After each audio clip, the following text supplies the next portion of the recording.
નમસ્કાર દર્શક મિત્રો, હું છું શ્રીકાંત પટેલ. આપની સાથે દીર્ઘદ્રષ્ટિ ન્યૂઝમાં જોઈએ આજનો રિપોર્ટ. મોરબીમાં દરેક વિસ્તારમાં પંડાલ ઊભા કરીને ગણેશજીની મૂર્તિની સ્થાપન કરી તેની પૂજા અર્ચના કરવામાં આવી રહ્યું છે.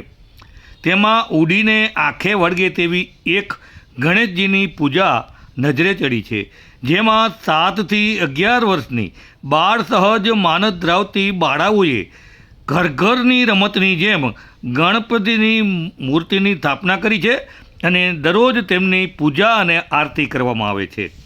આ બાબતે વાત કરીએ તો ગણપતિના પૂજન ચાલી રહ્યું છે, તેનાથી પ્રેરાઈને નાની કેનાલ રોડ ઉપર 4 માળિયા એપાર્ટમેન્ટના પાર્કિંગમાં કાળી માટીથી બનાવેલા ગણેશજીની મૂર્તિનું સ્થાપના કરેલું જોવા મળ્યું, જેમાં 7 થી 11 વર્ષની બાળાઓએ કાળી માટીના ગારામાંથી ગણેશજીની સ્થાપના કરી તેનો કલર કરી વાઘા પહેરાવીને સ્થાપના કરી છે.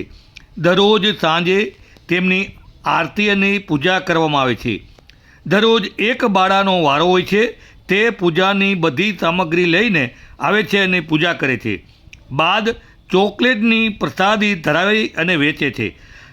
આ નાની બાળાઓના ગણપતિ પૂજા આરતીએ આકર્ષણ જગાવ્યું છે અને આજુબાજુના લોકો અને મોટેરાઓ આ આરતીમાં જોડાય છે. Bureau report, Shrikant Patel, Dirghdrishti news, Morbi.